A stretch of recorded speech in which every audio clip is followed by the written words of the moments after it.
दूसरा जगह जा रहा है ना, तो पता है क्या बोलेगा देख के, वाह क्या लग रही है।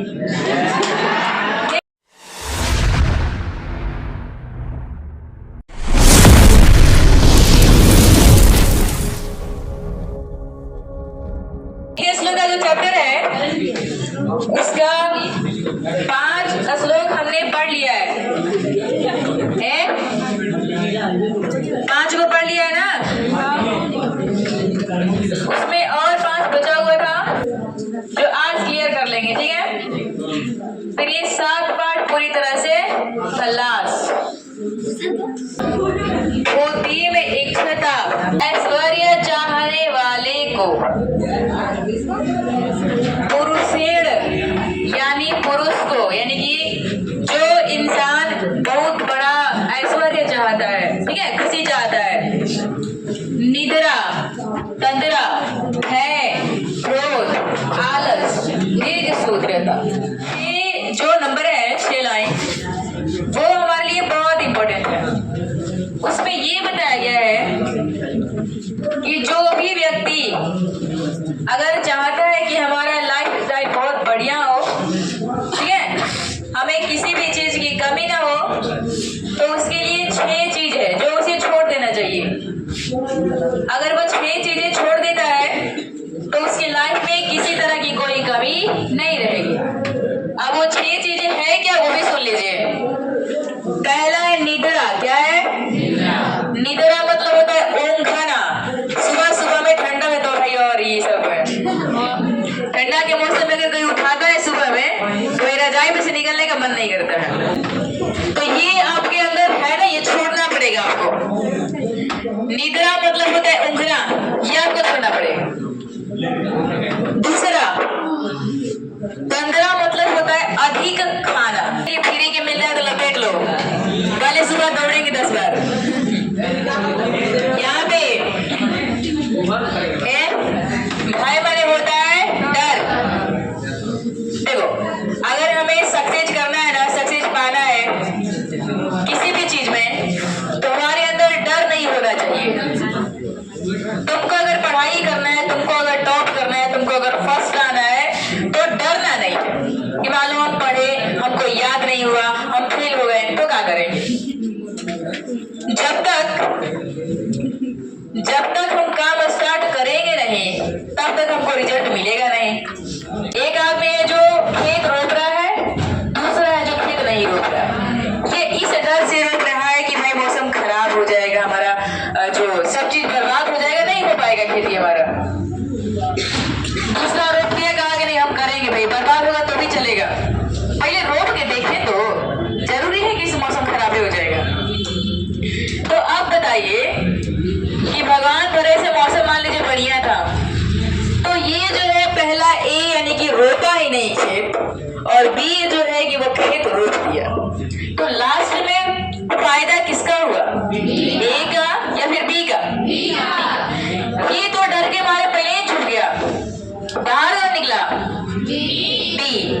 यानी कहने का मतलब ये है कि अगर किसी को अपने लाइफ स्टाइल बदलना है, ठीक है, अगर अच्छा करना है, सक्सेस होना है किसी भी लाइन में, तो उनके अंदर से भाई डर हट जाना चाहिए। अब डर हटने का मतलब ये नहीं कि मास्टरों से डर हट जाना चाहिए, टीचर से डर नहीं हटना चाहिए, टीचर से डर होना चाहिए कि ज्यादा बोलेंगे तो कूट देंगे। पढ़ाई से डर नहीं होना चाहिए, ठीक है। नेक्स्ट देखते हैं, लिखा हुआ है क्रोध। एक और बात समझिए भाई, साफ साफ बात है, अगर आपको लाइफ में सक्सेस होना है ना, तो आपको क्रोध माने गुस्सा छोड़ना पड़ेगा। कहने का मतलब ये है, झगड़ा लड़ाई होना चाहिए ऐसा बात नहीं है, लेकिन थोड़ा अपने अंदर गंभीरता रखो, क्योंकि झगड़ा लड़ाई से बहुत अच्छी अच्छी चीजें भी हाथ से छूट जाती है। गुस्सा में नहीं समझ में आता है कि हम क्या छोड़ रहे हैं, क्या फेंक रहे हैं, लेकिन बाद में समझ में आता है कि हमको ऐसा नहीं करना चाहिए। लेकिन जो शब्द निकल जाते हैं वो अंदर थोड़ी ना आएंगे, जिसको गाली दे दिए वो गाली ले थोड़ी सकते हैं, यही चीजें हैं। नेक्स्ट है आलस। आलस बने आलसपन, बेचोरी, ठीक है, जो आप लोगों में कूट कूट के भरा हुआ है ना। हमारा बनेगा, मेहनती आदमी है। आलस मतलब होता है आलसपन, ठीक है। ए सुनो, कल भी हमने ये बात बताया था, कल नहीं परसों, कि अगर सक्सेस करना है तो भाई आलसपन हमारे अंदर नहीं होना चाहिए। एकदम फरहर होगा आदमी तो भाई सक्सेस होगा। अगर कि आज की काल का मतलब आज की काम है कल, कल की काम परसों, ऐसे करोगे तो फिर भाई नहीं सक्सेस हो पाओगे। नेक्स्ट क्या लिखा है? दीर्घ सूत्रता। क्या लिखा हुआ है? दीर्घ सूत्रता माने होता है अधिक देर तक सोना। क्या करना? अधिक देर तक सोना। अगर अधिक देर तक सो रहे हैं तो भी हम सक्सेस नहीं हो पाएंगे। तो 6 नंबर जो खास लोग, उससे हम फिर से हिंदी बता रहे हैं कि जिस भी व्यक्ति को अपने लाइफ में ऐश्वर्य चाहिए, खुशी चाहिए, जो वो चाहता है सब कुछ चाहिए, तो उसके लिए 6 चीजें वो छोड़ देना चाहिए। पहला है निद्रा, दूसरा है तंद्रा, तीसरा है भय, चौथा है क्रोध, पांचवा आलस और 6 नंबर खत्म ना। 7 चलते हैं। धर्म सतेन रक्ष्यते। क्या लिखा है सुनिएगा। धर्म की रक्षा सत्य से होती है। किससे होता है? यानी कहने का मतलब यह है कि आप किस धर्म पे टिके हुए हैं। धर्म कहने का मतलब जातिवाद नहीं है। ये मत कहिएगा कि धर्म कहने का मतलब जातिवाद है। धर्म कहने का मतलब यह है कि एक चीज पर टिका होना चाहिए, ठीक है।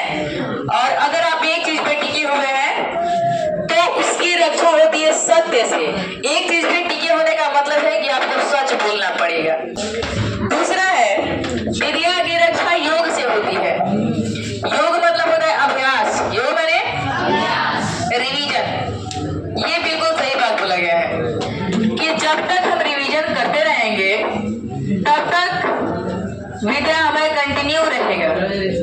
लेकिन रिवीजन करना आप छोड़ देंगे तो बहुत नौटंकी कर रहे हैं इसमें। जी पीछे वाले नहीं मानोगे, प्यार से बात नहीं समझ में आता है। कूटे कूट दे। हाँ, याद पड़ रहा है मेरे को। बात कर करके याद मत करवाओ, फिर याद पड़ जाएगा तो दिक्कत हो जाएगा। याद नहीं पढ़वाओगे ना, पढ़ ले। चलो ठीक है, भूल गए, याद मत करवाना। याद करवा दो कहीं दिक्कत हो जाएगा। देखो, विद्या की रक्षा किससे होती है? योग से। यानी जब तक अभ्यास करेंगे नहीं तब तक हमारी विद्या हमारे पास रहेगी नहीं। यानी रिवीजन में रहेगा तो वो चीज हमें याद है, रिवीजन करना छोड़ देंगे तो वो चीज क्या हो जाएगा? जाहिर सी बात है कि भूल जाएंगे। आज अभी आप 10th क्लास में हो, 10th क्लास का सिलेबस आपको सब आ रहा है, रिवीजन में सब चल रहा है। 10th क्लास छोड़ दोगे 2 साल बीत जाएगा, रिवीजन नहीं करोगे तो भूल जाओगे। तो विद्या की रक्षा किससे होती है? योग से होती है। मृज्या लिखा है, छोड़ दिएगा जी। रूपम मृज्या रक्ष्यते। रूप मतलब होता है चेहरा, जिसको हम थोबड़ा भी बोलते हैं, ठीक है। लिखा हुआ है, हाँ हमारे पास है। रूप की रक्षा किससे होती है? मृज्या से होती है। यानी कहने का मतलब ये है कि थोबड़ा चाहे कैसा भी हो, जब तक श्रृंगार करेंगे नहीं तब तक अच्छा लगेगा नहीं। लड़की चाहे कैसनो रहेगी, जयमाल के दिन आप पौधी लगती है। लड़का चाहे कितना सुपर रहेगा, जयमाल के दिन एकदम खच्चर लगता है। देखिए क्या है, उसको मेकअप करना रोका गया है? मेकअप करिए के जाता है तब वो अच्छा नहीं लगता है। रूप की रक्षा किससे होती है?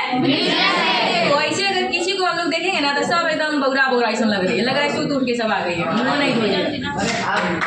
लेकिन लड़कों को बोल रहे हैं, लेकिन जब यह फंक्शन होता है ना वो दिन समझ में आता है कि लड़की इतना सुंदर कि बिना श्रृंगार के सुंदर में लगता है। वो खाली गाना में कहा गया है, ना कजरे की धार, ना मोतियों के हार, न किया कोई श्रृंगार फिर भी कितनी सुंदर। ये सब सिर्फ फिल्म में आते हैं। बिना फूल की रक्षा होता है आचरण से। आचरण मतलब कि भाई आचरण जो है वो अच्छी होनी चाहिए लड़की और लड़का का भी। आचरण अच्छा है तो खराब से भी खराब फूल बहुत बड़ा हो सकता है। आचरण एकदम भक्कल है ना तो बढ़िया से बढ़िया नीचे गिरा फूल मैंने खानदान होता है। बताओ धर्म की रक्षा किसे होती है? विद्या की रक्षा, रूप की रक्षा, फूल की रक्षा। हे राजन, सतत प्रियवादिन पुरुष सुलभा सन्ति, अप्रियस्य पथस्य वक्ता श्रोता च दुर्लभ। लिखा हुआ है कि हे राजन, आजकल की टाइमिंग की अगर बात करें, सच बोलने वाले, कटु सत्य बोलने वाले, हमारी कमियां बताने वाले बहुत कम लोग मिलेंगे। लेकिन हमारी चापलूसी करने वाले, हमारे बारे में बड़ी बड़ी बातें करने वाले, ठीक है, बहुत ज्यादा लोग मिलेंगे। अब एक बात बताइए, आप लोग हम एक बात बोले हैं कि कितना भी सच जाओगे दलीदरे लगोगे, ये बहुत सच बोले हैं। ऐसे कोई बोलेगा? ये लोग कैसे लो है? पता है क्या बोलेगी सामने वाली? पता है क्या बोलेगी? You are so handsome. तो ऐसे दुनिया में कोई नहीं। कल स्नैपचैट में फोटो खींच के स्टेटस लगाओ ना, आदमी जानते हैं कि फोटो स्नैपचैट गए तब वो लिखेगा नाइस, गॉर्जियस, हैंडसम। जानता है लोग कि मतलब सुगर नहीं है स्नैपचैट में, जो है रेमिनी मारल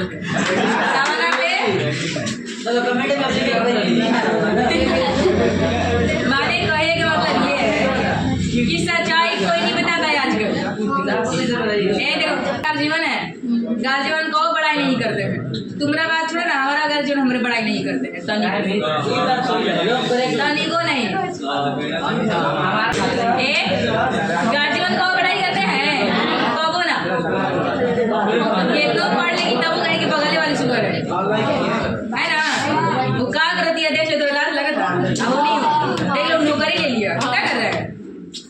देखो गार्जियन हमेशा शिकायत करते हैं, वो आगे अपने हैं। टीचर हमेशा शिकायत करते हैं, वो आगे अपने हैं के लिए। आजकल के टाइमिंग जो है ना, उस टाइम में बच्चे का माइंड पहले जैसा नहीं रह रहा है। तो आजकल के गार्जियन जो है उनको भी पहले ऐसा नहीं रहना चाहिए। गार्जियन क्या करते हैं कि पहले क्या था, जितना मतलब कि वो अमिताभ बच्चन का सुना होगा कि छेनी हथौड़ी जितना कूट देंगे ना, मार जितना सौ जाएगा तो मूर्ति बन जाता है। लेकिन आजकल वो डायलॉग नहीं चलेगा। आजकल छेनी हथौड़ी से कूट दोगे ना तो छितरा जाएगा सब। कहने का मतलब ये है कि गार्जियन को भी बच्चे को डांटने वाला जो है ना काम, वो कम करना चाहिए। जब किसी को कुछ कुछ हमेशा बोलते रहेंगे ना, तो ये बोली का उस पर असर पड़ता है, और असर पड़ने के बाद क्या होता है कि वो बच्चा डिमोटिवेट हो जाता है। जब डिमोटिवेट हो जाएगा ना तो फिर उसे जान जान की गलती होने लगेगी। ये चीजें होती है। सुनने वाले भी नहीं मिलते हैं। किसी को सच बोल दो ना तो एकदम बुरा लग रहा है, उसको खराब लग जाएगा। मतलब सच बोलने वाले और सच सुनने वाले दोनों पुरुष दुर्लभ हैं, दोनों आदमी दुर्लभ है। नहीं हाँ, झूठ बोलने वाले, चापलूसी करने वाले लोग बहुत मिलेंगे और सुनने वाले भी मिलेंगे। तो लोग अगर कहोगे कि हम बहुत अच्छे लग रहे हैं तो हमको खराब लगेगा क्या? ना अल्लाह कहोगे खराब लग रहा है तो भाई खराब लग जाएगा। सही बात है कि सच बोलने वाले और सुनने वाले दोनों कम है, और झूठ बोलने वाले सुनने वाले दोनों लोग ज्यादा है। नौ जो है वो लड़कियों के लिए समर्पित है। गृहस्य स्त्रिया गृहकृत्या पुण्या महाभागश्च स्त्रिया पूजनीया उत्ता संति कस्मात् रक्षति। सच सुनो, अपने घर में अगर मम्मी जी है, अपने घर में अगर बहन है, अपने घर में कोई भी है, घर में तो अगर कोई बोल दे एकदम मार फाड़ देंगे, तुम बोल कैसे दिए, तुम्हारा हिम्मत, हाउ डे यू। वही लड़का जिसको अपना खाते बहुत बेकार लग रहा था, कैसे हमारा बहन ने बोल दिया, वही लिखवा। लड़का अगर दूसरा जगह जा रहा है ना तो पता है क्या बोलेगा देख के, वाह क्या लग रही है, देख लो। अब ना सोचेगा कि वो क्या सोचेगा। ये चीजें डॉक्टर लोगों के साथ होती है। डॉक्टर से पूछा कि भाई क्या चल रहा है बताओ, अरे क्या बताए, ऐसा जुलूम सहना पड़ता है कि बीबी को भी सिस्टर कहना पड़ता है। ये तो डॉक्टर लोगों की बात। जो स्त्रियां होती है, स्त्रियां, ठीक है, थोड़ा इज्जत के नजर से देखो। जो स्त्रियां होती है वो घर की दीपक है, यानी जिस घर में स्त्री नहीं है उस घर का विकास जल्दी नहीं होता है, ठीक है। आगे लिखा हुआ है पूजनीय, स्त्रियां पूजनीय होती है। रक्षा, इसलिए स्त्रियों की विशेष रूप से रक्षा करना चाहिए। विनय माने होता है प्रेम से बोलना। क्या होता है? लिखा है कि जो विनय है वो अकीर्ति मतलब होता है, मान लीजिए गलत का, विनय है अकीर्ति का नाश करता है, पराक्रम जो है वो अनर्थ का नाश करता है, क्षमा जो है वो क्रोध का नाश करता है, ठीक है। यानी कोई कितना भी गुस्सा है अगर प्यार से बोलो सॉरी तो मान दो, ठीक है। नेक्स्ट है आचार अलक्षण। आचरण जो है वो अलक्षण का नाश करते हैं। किसका नाश करता है?